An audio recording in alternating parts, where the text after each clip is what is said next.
the state of Florida. Counsel for the appellant, you may proceed when you're ready.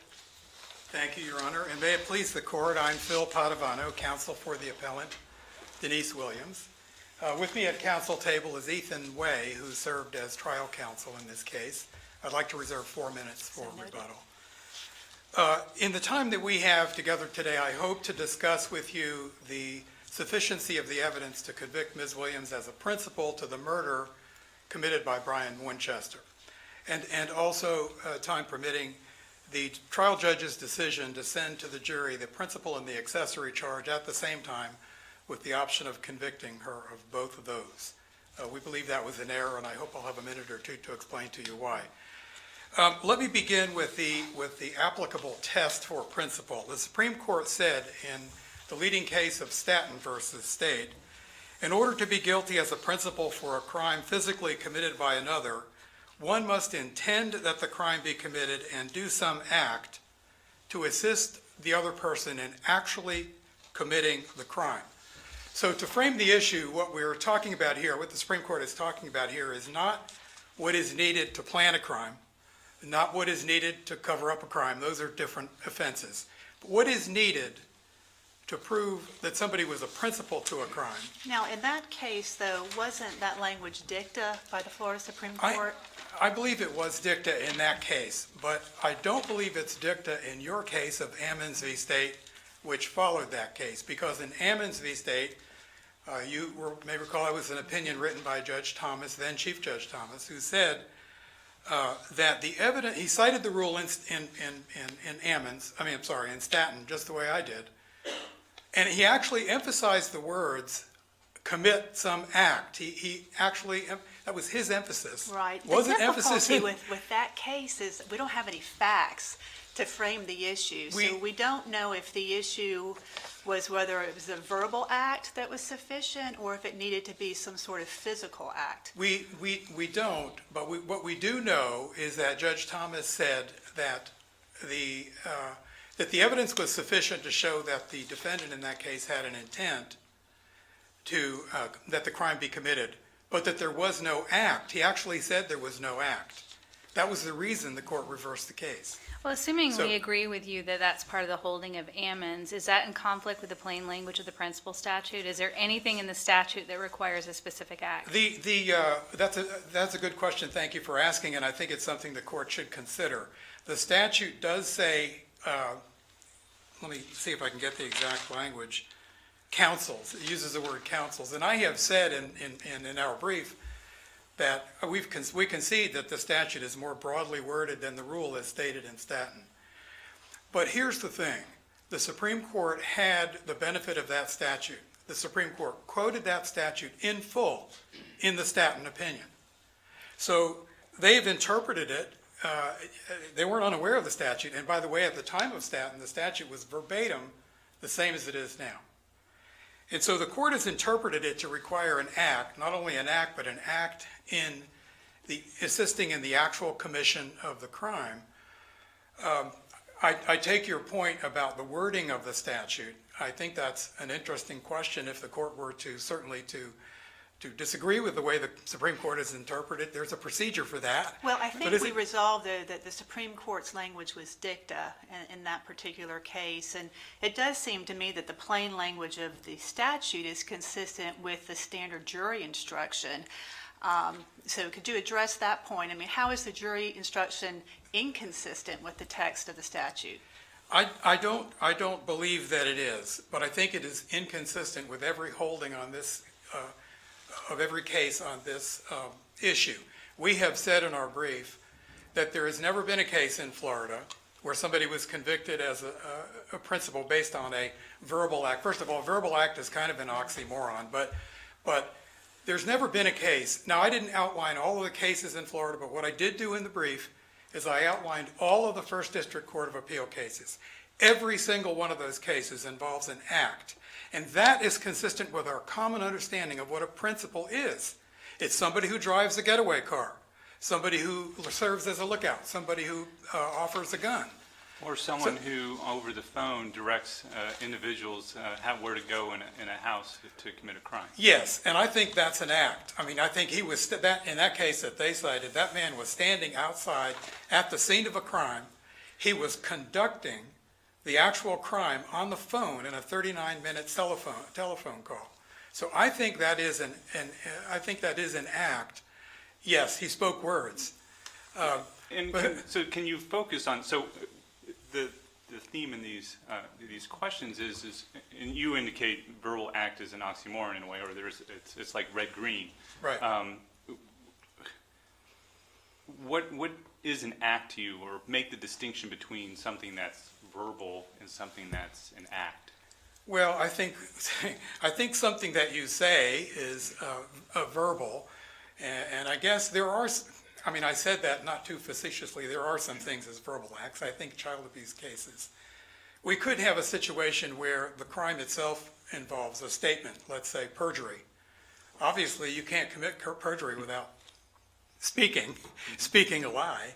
And so it seems like you could have it in that situation. But for most crimes, you remember, require an actus reus and a mens rea. Okay, well, let's go back to the statutory language. In addition to the word counsel, it also includes the word abets. What is the plain and ordinary meaning of that term? Abets. I'm sorry, which word? I'm sorry, Judge. Aids or abets, counsels, hires, or otherwise procures such offense. So what does it mean to abet? I think aids and abets, the common understanding of that is somebody who assists in the commission of the crime. You remember that the principal statute is one that evolved from the previous aiding and abetting statutes. And from the common law, correct? And from the common law. And that throughout history has required some form of assistance. But let me. Before you leave that point, it also means an accessory before the fact. So to give you a hypothetical, in terms of the plain language of this statute, abetting and procures. If a person were to say, I want you to go shoot the person outside this courtroom right now, and I'll pay you later, all right? And the second person goes and pulls the trigger. Is that person not aiding or abetting within the plain meaning of the statute? Yes, but I think that's different because the paying, first of all, comes in within the hiring in the statute, and the paying is an act. So let me make a point about this that I think is, I don't believe that there's any case in Florida where a verbal act was ever found to be sufficient. And if you think that maybe because of the jury instruction and the statute, that should be the case, I don't think this is the case to make that point, because the statute requires, the statute says, otherwise procures. Now that carries with it some sense of causation. That you didn't just say something, I think it would be a nice idea to kill John. You actually caused it to happen. So if you had a situation, let's say, where the perpetrator was standing over the victim with a gun, but he chickened out, and the alleged principal was at the scene, and he gave him moral courage by saying, do it now. Now you've got something, and I'm not conceding that a verbal act is ever enough, but now you at least have a situation where there is some verbalization that helps to cause the crime. It's at the scene, and it actually helps. Remember, the Supreme Court said, in the actual commission of the crime. Well, let me ask, I think the state argued in its briefs that Denise's part of the plan was to make sure he showed up for the duck hunting trip. Why is that not an act, or at a minimum, the verbalization of an act? It would be an act if there was any evidence that it happened, but there is no evidence that it happened. So let's look at what Brian said. Denise's role. He said, Denise really didn't have to do a whole lot other than come up with an alibi for herself and make sure Mike went. Well, first of all, I don't know why it would be necessary to come up with an alibi if she wasn't going anywhere, she was staying home.